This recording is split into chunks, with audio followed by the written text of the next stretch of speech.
வணக்கம். இனி நம்ம பார்க்க போகிற தலைப்பு நரகமா சொர்க்கமா இருக்கா இல்லையா, இதுதான் நம்ம பார்க்க போகிறோம். பார்த்துருவோம். பொதுவாக புண்ணியம் செஞ்சவங்களாம் சொர்க்கவாசியும், பாவம் செஞ்சவங்களாம் நரகவாசியும் சொல்லி வச்சுருக்கிறான் நம்ம கதையில்.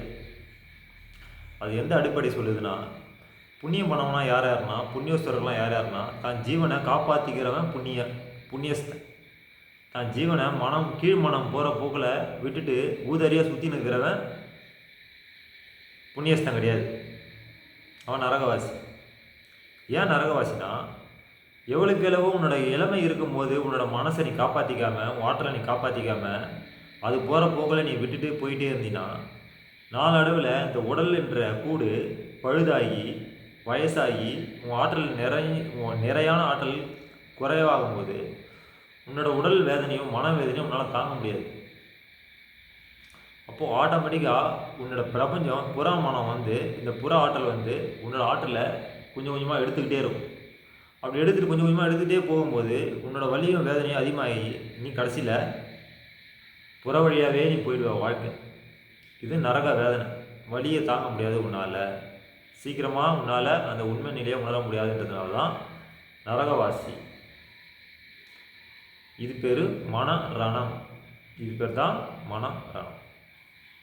புண்ணியவசர்கள் எப்படின்னா, அவனோட இறப்பு இறப்புன்னு சொல்ல முடியாது, இருப்பு. அது பேர் என்னது? இருப்பு.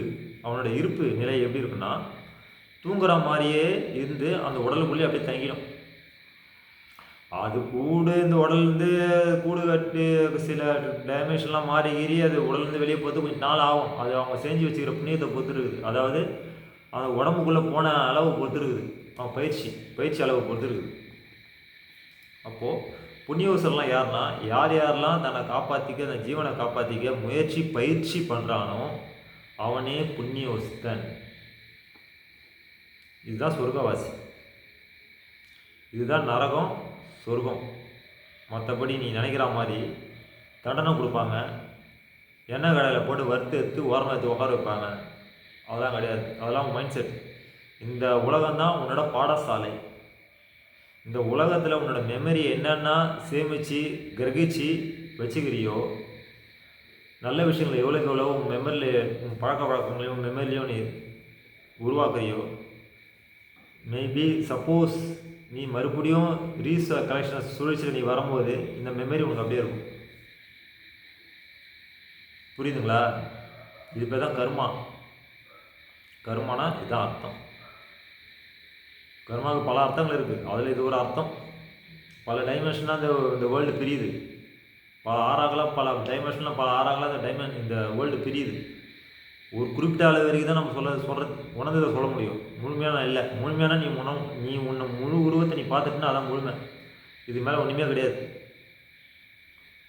உன்னை நீ முழுமையாக பார்த்துட்டுனா, உன்னோட உயிராற்றலை நீ முழுமையாக பார்த்துட்டுனா இதுதான் முழுமை. இது மேலே ஒன்றுமே கிடையாது. ஏன்னா நிறைவாக படைச்சி வச்சிச்சு இந்த உலகம், இந்த பிரபஞ்சம் முன்ன இந்த ஒரு உருவமாக. இந்த உருவத்தை நீ உணர்ந்திடு. தமிழில் நிறைய அர்த்தங்கள் இருக்குது, ஞான அர்த்தங்கள். நமக்கு தான் புரியாமல் இருக்குது.